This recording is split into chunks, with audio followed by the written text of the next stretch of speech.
Hey everyone, and welcome back to Smart English Speaking. I'm Emily. And I'm Leo. If this is your first time listening, hello, welcome. We are so happy you're here. And if you're one of our regular listeners, hey, you again. Thanks for coming back. Today we have a topic that I think almost every single English learner in the world can relate to. Leo, be honest. When you were learning Spanish, did you ever translate every sentence in your head before you said it? Emily, every sentence is an understatement. I used to translate every word, one word at a time.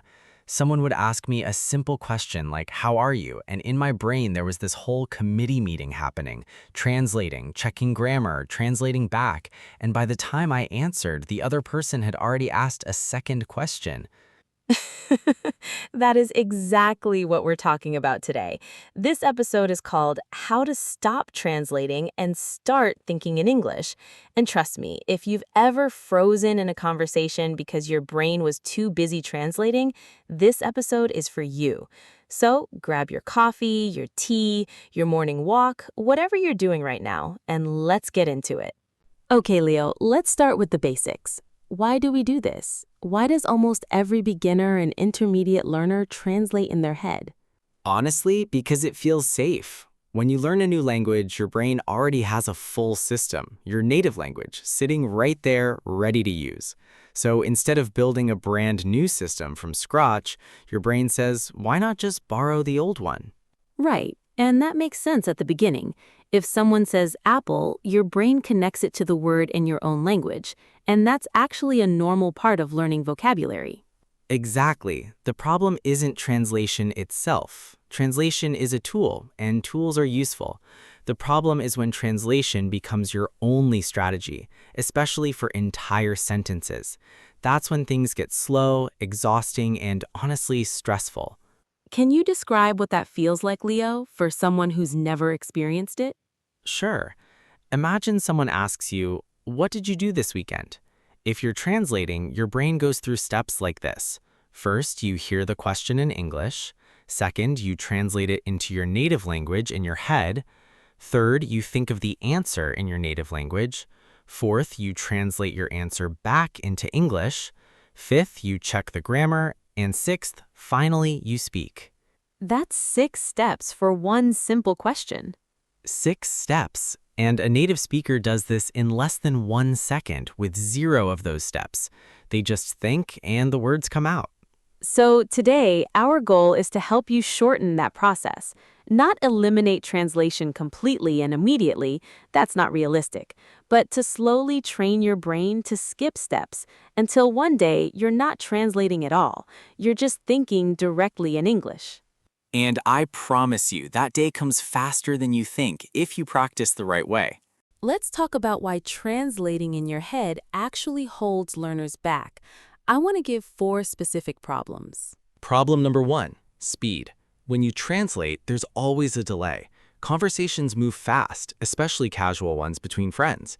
If you need 5 or 6 seconds to respond, the conversation feels awkward. And worse, you start to feel embarrassed, which creates more pressure, which makes translating even harder. It's a cycle. Problem number 2, wrong grammar patterns. Every language has its own way of organizing a sentence. If you build a sentence in your native language first and then translate it word by word, you'll often create sentences that sound strange in English, even if every single word is correct. Give an example, Emily. Sure. In many languages, you might say something that translates literally to I have hunger instead of I am hungry, or it makes cold instead of it's cold. The individual words aren't wrong, but the pattern is different from English. That's such a good example. Problem number 3, it limits your vocabulary. When you translate, you're often searching for the exact word that matches your native language. But sometimes English simply doesn't have one perfect matching word.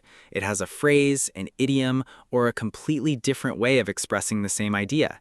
If you only translate, you miss all of that richness. And problem number 4, which I think is the biggest one emotionally, it increases anxiety. Translating takes mental energy. It's tiring. And when you're tired and anxious, you make more mistakes, which makes you more nervous, and the whole thing spirals. So, the goal today isn't just sound more natural, it's also feel calmer and more confident when speaking English. Exactly. Thinking in English isn't just a language skill, it's a confidence skill. Okay, so let's define our destination. What does it actually mean to think in English? Great question. Thinking in English means that when an idea forms in your mind, it forms directly in English, without your native language appearing at all. It doesn't mean you never think in your native language again. Even bilingual people switch between languages depending on the situation. It just means that for everyday, simple thoughts, what you're doing, what you want, how you feel, English becomes available as a direct channel. I like to describe it like this. Imagine your brain has two rooms. Room A is your native language, and room B is English. When you're a beginner, every thought starts in room A, and there's a translator standing at the door to room B, translating everything before it goes through. And thinking in English means It means you build a second door directly into room B, so some thoughts don't need the translator at all. They just walk straight into the English room. I love that image. And here's the encouraging part. This already happens to you sometimes, even if you don't realize it. Have you ever caught yourself thinking a simple thought in English, like, I'm hungry, or this is so good, without translating? All the time, especially with short phrases I've heard a million times. Exactly. Those are moments when you're already thinking in English. Our job today is to help you have more of those moments more often with longer and more complex thoughts. All right, let's get into the good stuff. 6 strategies you can start using today. This is one of my favorite techniques, and it costs nothing, and you can do it anywhere. Throughout your day, silently describe what you're doing using simple English sentences. So if you're making coffee, you think, I am pouring the water. The coffee smells good. I am adding milk. Exactly. You're not translating anything. You're building thoughts directly in English about things right in front of you. Because the objects are real and visible, your brain connects the English words directly to the real world, instead of connecting them to your native language first. And here's a tip. Start with short, present tense sentences. Don't try to describe something complicated. I am walking. The sky is blue. My coffee is hot. Simple, present tense, direct. Try this for just 5 minutes today, listeners. While you're doing a normal task, brushing your teeth, walking to the bus stop, cooking dinner, describe it in your head using simple English. Strategy 2 is about how you store language in your memory. A lot of learners memorize individual words, but native speakers store language in chunks, small groups of words that go together naturally. Give us some examples, Leo. Sure. Instead of memorizing make, a, and decision separately, memorize the whole chunk, make a decision. Instead of take care of, memorize take care of. These are called collocations, words that naturally travel together. When you think in chunks, you don't need to build a sentence word by word using grammar rules. The chunk already comes pre-built, like a Lego block. You just connect chunks together and sentences form much faster. I need to make a decision about my job. Can you take care of my dog this weekend? Notice how those chunks slide right into the sentence. So here's your homework. Whenever you learn a new word, don't learn it alone. Learn it with the 2 or 3 words that usually stand beside it. This one is powerful, and a lot of people don't realize how effective it is. Instead of only describing your surroundings, start narrating your opinions and feelings in English. Not just what am I doing, but what do I think? So instead of just I am eating breakfast, you go one level deeper. I'm eating breakfast. I like this cereal, but I think I need more protein in the morning. Maybe I should try eggs tomorrow. See how that thought has opinion, comparison, and a plan for the future? That's much closer to real conversation because real conversations aren't just descriptions, they're opinions, reactions, and ideas. Start small. Even one extra sentence of opinion added to a simple description is huge progress. Okay, this one might be a little controversial, but hear me out. A lot of learners open a translation app the second they don't know a word. I want you to try something different. Before translating, try to explain the idea using words you already know. This is called circumlocution, and it's actually a real communication skill that even native speakers use. If you forget the word umbrella, instead of stopping the conversation to check your phone, you say that thing you use when it's raining so you don't get wet. By doing this, you stay inside English the entire time. You never leave the English room to visit the translation room.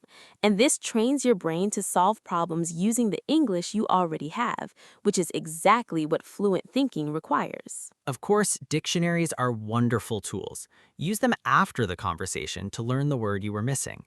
But in the moment, try explaining first. Strategy 5 is about consistency. Choose a specific, small window of time each day, even just 10 minutes, where you commit to only thinking, reading, or listening in English. No switching to your native language during that window, even in your head. This could be while you're making breakfast, during your commute, or right before bed. The key is that it's short enough to be realistic, but consistent enough to build a habit. 10 focused minutes every single day is far more powerful than 2 random hours once a month. Your brain builds new pathways through repetition, not through occasional bursts. Our final strategy today is called shadowing. This means listening to a native speaker in a podcast, show, or a video and repeating what they say almost at the same time, copying their rhythm, their pronunciation, and their pace. Shadowing does something wonderful for your brain. It forces you to produce English sounds and sentence patterns without any time to translate. You simply don't have enough time to translate while shadowing. You're too busy trying to keep up with the speaker. Which means your mouth and your brain start forming direct connections to English sounds and structures, bypassing translation completely. Start with something slow and clear, maybe a children's show, a simple podcast, or even us. Pause and repeat lines from this very episode if you want.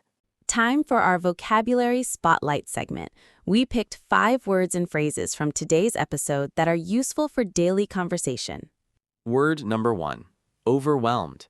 This means feeling like something is too much to handle. Example, learning grammar rules made her feel overwhelmed. Word number 2, fluent.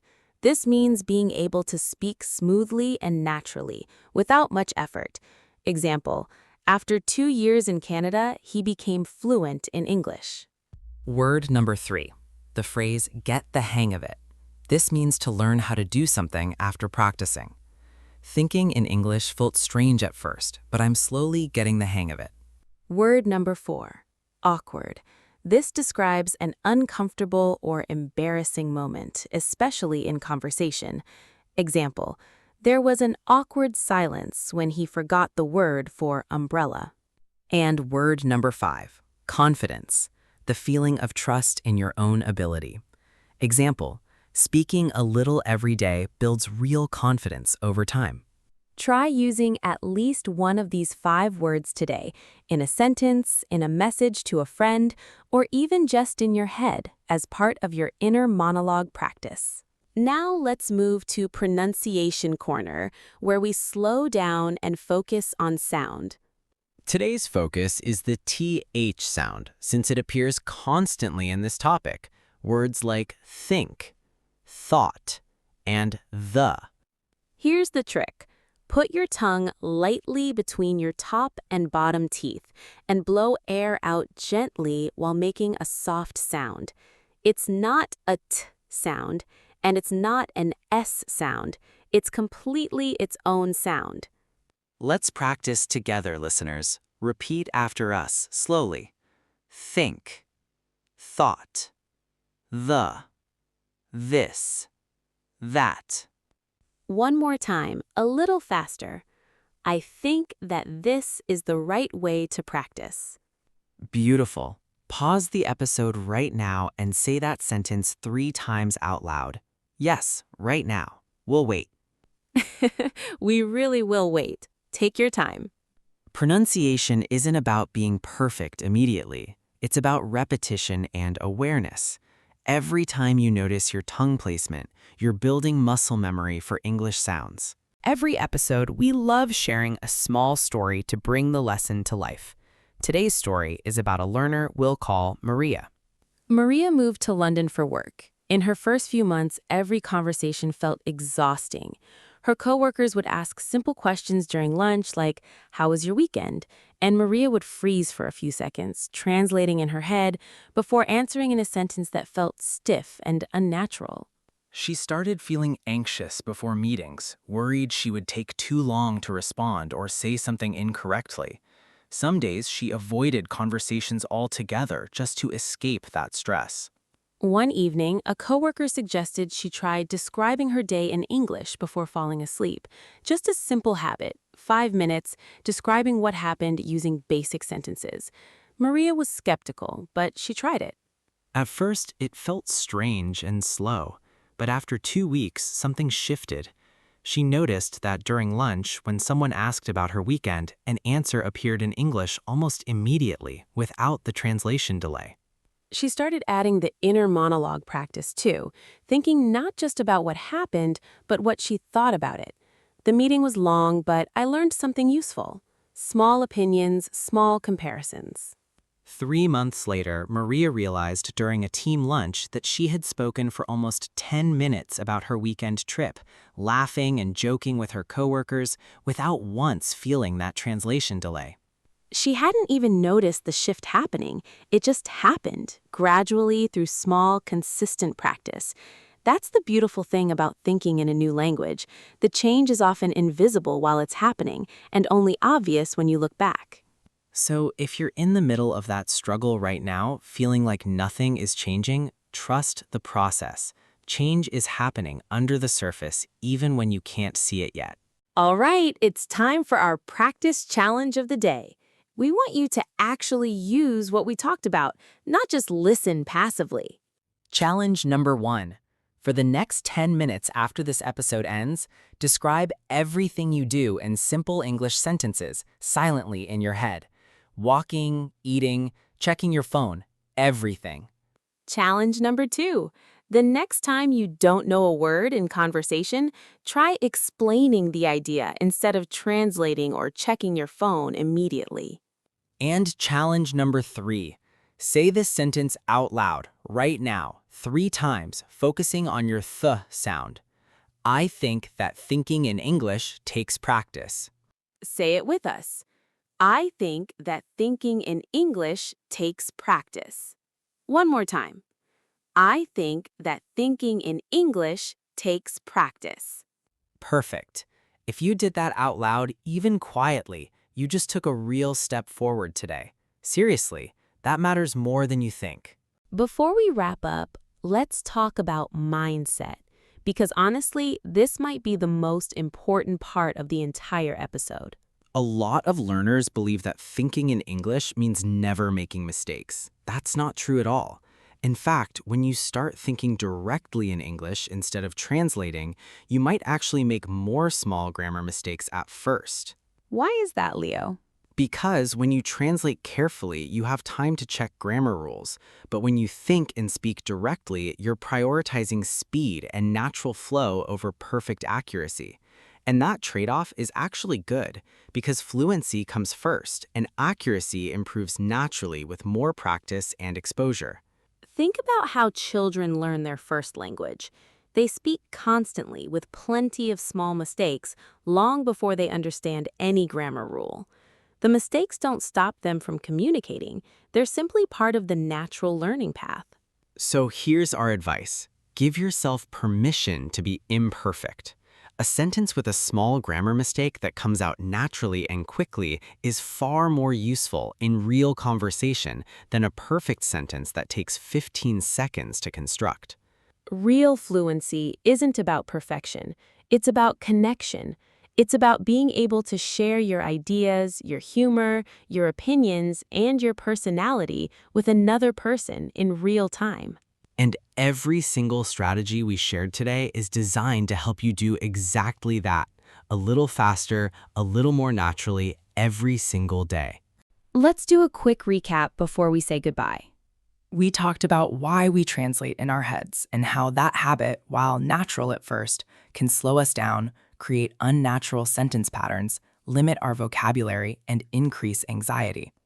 We defined what it really means to think in English, building a direct connection between your thoughts and the English language without a translation step in between. And we shared 6 practical strategies, describing your world in simple English, thinking in chunks instead of individual words, practicing an inner monologue with opinions and reactions, limiting the dictionary habit by explaining ideas instead, using short, daily English-only time blocks, and practicing shadowing to build direct pronunciation and rhythm connections. We also picked up 5 new vocabulary words, practiced our th sound together, heard Maria's story, and gave ourselves permission to make mistakes along the way. That is a lot of value for one episode, so please don't just listen and move on. Pick one strategy, just one, and try it today. If this episode helped you, please share it with a friend who's learning English too. Learning together always makes the journey easier and more fun. And if you have a moment, leave us a comment telling us which strategy you're going to try first.